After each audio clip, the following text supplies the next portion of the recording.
želim da razmišljam o jednom događaju koji je poznat svima, ali čije značenje često ostaje nedovoljno shvaćeno. Većina ljudi zna, kako kažu, priču o Isusovom rođenju. Ali znati događaj ne znači razumeti poruku. Zato sada ne želim da se pitamo šta se dogodilo, već zašto se dogodilo i šta to znači za mene danas.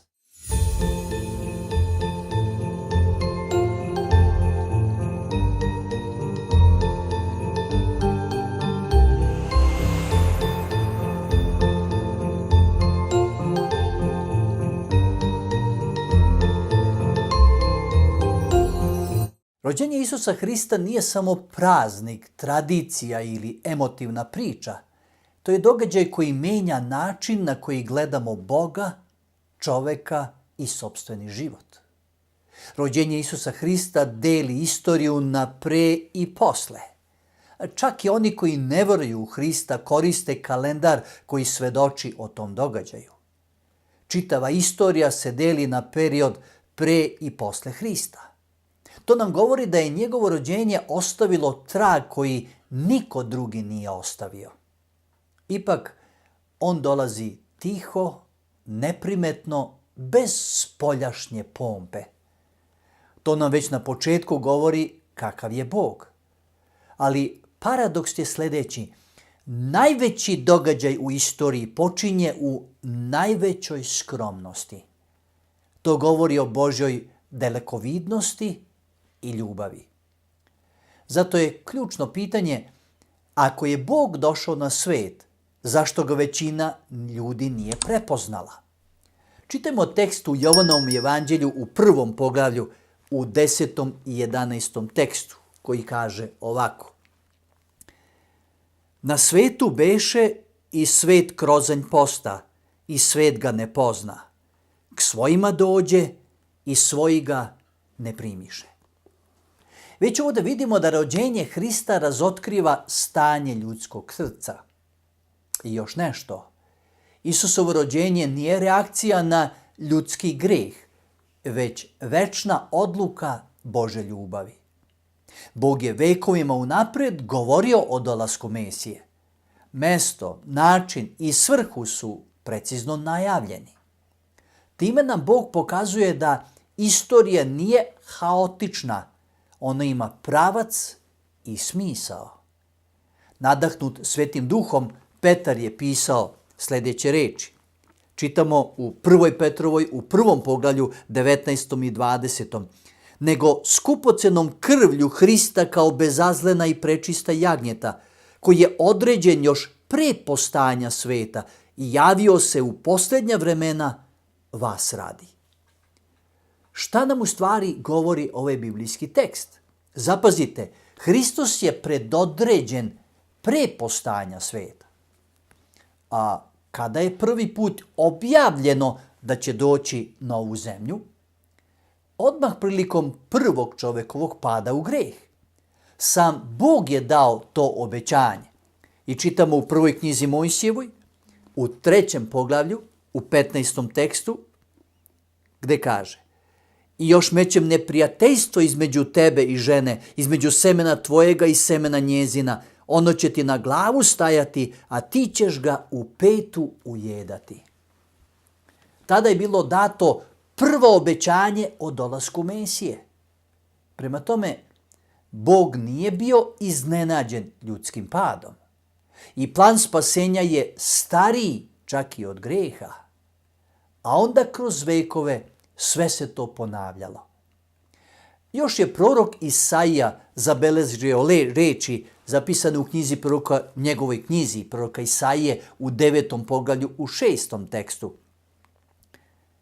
Jer nam se rodi dete, sin nam se dade, koji mu je vlast na ramenu, i ime će mu biti divni, savjetnik, Bog silni, Otac večni, knez mirni.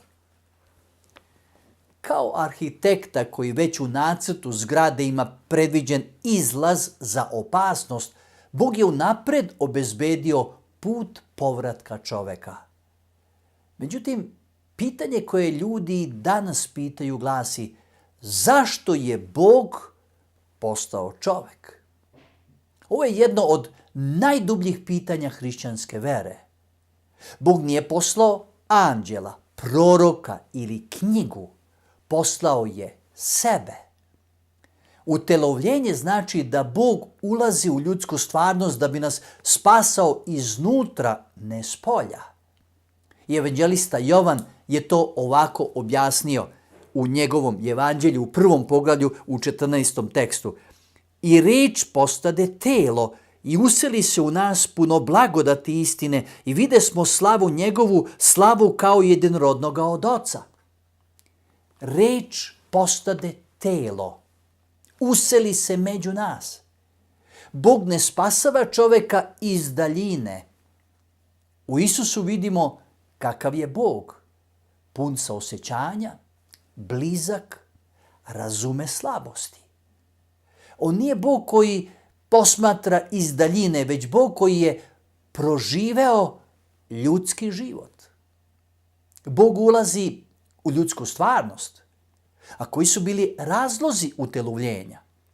Da nam pokaže kakav je Bog, da živi bezgrešan život umjesto nas, da ponese posljedice greha, a to je smrt, i da obnovi sliku Božju u čoveku.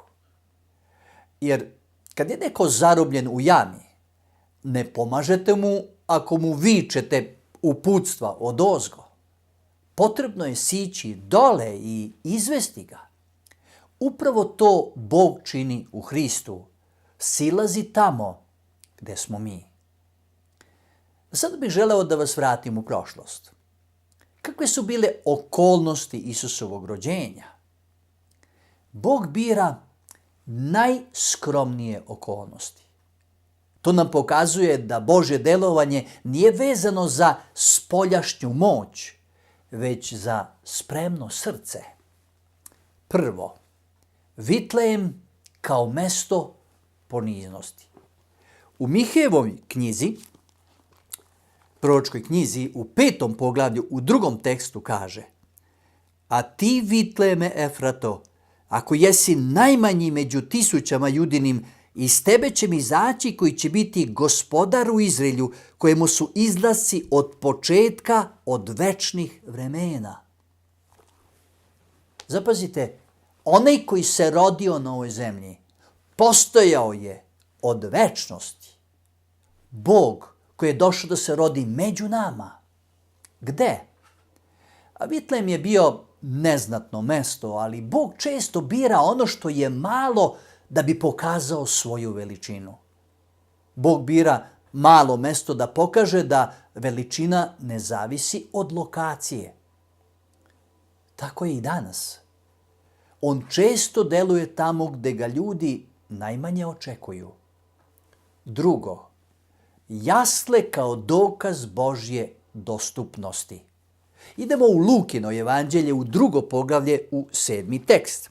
Luka 2.7, gde govori: I rodi sina svojega prvenca i povi ga i metnu ga u jasle, jer im ne beše mesta u gostionici. Jasle govore da je Bog dostupan svakome. Isus nije rođen tamo gde samo neki mogu doći, već tamo gde svako ima pristup. Bog se ne sakriva od čoveka, on je uvek dostupan. Treće, pastiri kao prvi svedoci. I nastavljamo da čitamo tekst iz Lukinog evanđelja 2. poglavlje od 8. pa do 11. teksta. I behu pastiri u onome kraju koji čuvahu noćnu stražu kod stada svojega. I gle, anđeo gospodnji stade među njima i slava gospodnja obasja ih i uplašiše se vrlo. I reče im anđeo: Ne bojte se, jer gle, javljam vam veliku radost koja će biti u svemu narodu. O, kako prekrasne reči!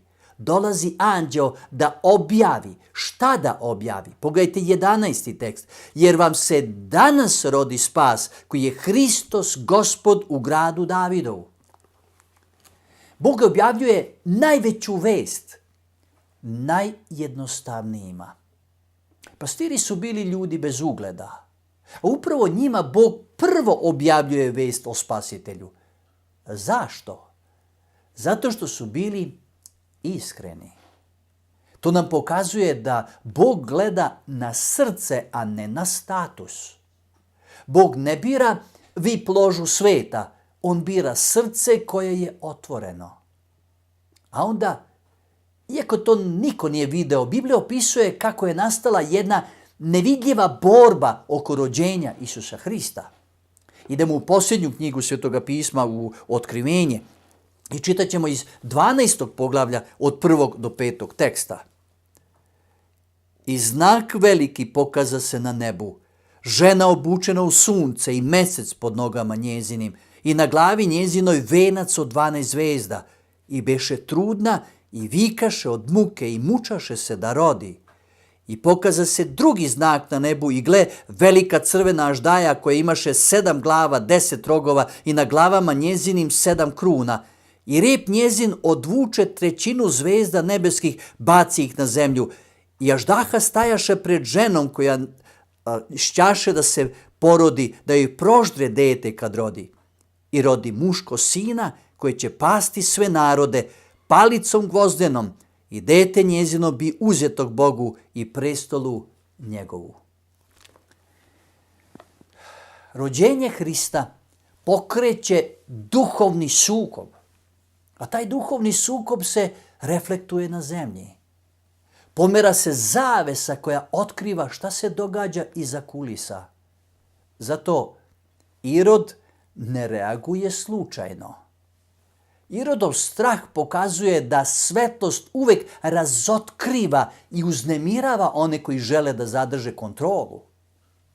Tama uvek reaguje kada dolazi svetlost. Ako je Isusov dolazak izazvao otpor, ne treba da nas iznenadi otpor veri i danas. Zato i danas postoje 3 odgovore na Hristovo rođenje kao jedan stalni obrazac. Prvo, ravnodušnost, kao u Vitlejemu. Nije bilo mesta u gostionici. Najveća tragedija nije otvoreno odbacivanje, već ravnodušnost. Nije bilo mesta. To često znači nisam imao vremena, bio sam zauzet sobom. Drugo je otpor, kao kod Iroda. Zašto? Strah od gubitka kontrole. Irod se bojao da će izgubiti vlast. Mnogi danas odbijaju Hrista jer se boje da će izgubiti kontrolu nad sopstvenim životom. A treće je predanje. Kao što su to uradili pastiri i mudraci. Pastiri i mudraci su različiti ljudi, ali imaju isto srce. Traže Boga i spremni su da mu se poklone. To je odgovor vere. Zato imam pitanje za sve nas. Gde se ja danas nalazim u ovom događaju? U stvari, ovo nije samo događaj iz prošlosti. Ovo je ogledalo. I svako od nas mora da se zapita gde se nalazi u odnosu na Hrista. Zato bih rekao nešto što ću vas možda iznenaditi. Rođenje Hrista je i naše novo rođenje. Isus se rodio da bismo se mi nanovo rodili. Šta time želim reći? Jasle nisu kraj jednog događaja iz prošlosti. Jer cilj Isusovog rođenja je krst, a krst vodi ka vaskrsenju. Bez toga rođenje ne bi imalo smisao. Isus se rodio da bi spasao sve nas, ceo ljudski rod. Njegovo ime upravo znači spasitelj. Njegovo rođenje je početak našeg spasenja. A kakve to ima veze sa nama? Isus je razgovarao sa jednim veoma bogatim, obrazovanim i uticajnim čovekom. Njegovo ime je Nikodim. I tada posle početnih, veoma laskavih reči koje Nikodim izgovara za Isusa, Isus mu direktno kaže. Vratit ćemo se u Jovanovo evanđelje, čitat ćemo iz 3. poglavlja 3. tekst. Odgovori Isus i reče mu, zaista, zaista ti kažem, ako se ko nanovo ne rodi, ne može vidjeti carstva Božjega. Hrišćanstvo nije samo promjena ponašanja, već nova priroda. Bog ne želi samo da znaš za Hrista, on želi da doživiš promjenu. Novorođenje je temelj hrišćanskog života. A farbanje starog zida ne menja temelj kuće. Bog ne popravlja staro srce, on daje novo. Hrišćanstvo nije kozmetika, već preobražaj. Kakve su onda praktične posljedice Hristovog rođenja? Ako se Hristos rodio za nas, to menja naš pogled na vrednost čoveka. Ako je Hristos rođen za mene, to menja način na koji živim, na koji biram, na koji gledam na druge ljude. Vera nije samo nešto za crkvu. Hristos želi da bude prisutan. I to u svakodnevnim odnosima i izazovima, u našem načinu donošenja odluka, na našem pogledu na budućnost. Mir koji Hristos donosi nije odsustvo problema, već sigurnost u tim problemima. To je mir koji svet ne može dati. I zato čitamo tekst iz 2. Korinćanima iz 5. poglavlja. 2. Korinćanima 5. poglavlje 17. tekst koji kaže: zato ako je ko u Hristu, nova je tvar, staro prođe, gle, sve novo postade. I na kraju imam jedno krucijalno pitanje. Da li ima mesta za Hrista danas? Bog ne provaljuje vrata. On samo kuca. Rođenje Hrista postavlja pitanje, ima li mesta za njega danas u mom srcu? To je pitanje koje nikada ne zastareva. Da li ima mesta za njega u mom životu? Da. Bog je došao. Bog je ponudio spasenje. Bog je već učinio sve što je bilo potrebno. A na nama je odgovor. Svaki susret s Hristom traži odluku. Za ili protiv. Mada da znate, i neodlučnost je također odluka. Rođenje Isusa Hrista nije samo događaj koji pamtimo, već poziv koji živimo. To je početak novog života. Zato su anđeli, objavljujući rođenje dugo očekivanog Mesije, spasitelja sveta, pevali, a Luka je to zabeležio. I u stvari vraćamo se na taj trenutak oduševljenja koje oni izgovaraju. Luka 2:14. Slava na visini Bogu i na zemlji mir, među ljudima dobra volja. Bog je došao među nas kao spasitelj. I pitanje ostaje, šta ćemo mi učiniti sa tom vešću? Razmišljali smo o značenju rođenja Isusa Hrista.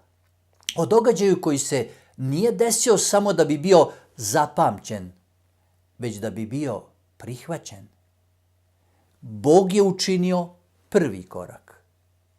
Došao je među ljude. Postao nam je blizak. Sada nije pitanje šta znamo o tom događaju, već kakav je naš odgovor. Ako u tvom srcu postoji želja da se ponovo približiš Bogu, ako osjećaš potrebu da mu otvoriš mesto u svom životu, ako želiš da Hristos ne bude samo deo praznika, već temelj tvog života, ovo je trenutak za odluku. Nema potrebe za velikim rečima. Dovoljno je iskreno srce. I pozivam te da u tišini kažeš: Gospode, u mom srcu ima mesta za tebe. Neka rođenje Isusa Hrista ne ostane samo događaj prošlosti, već početak novog života, upravo danas.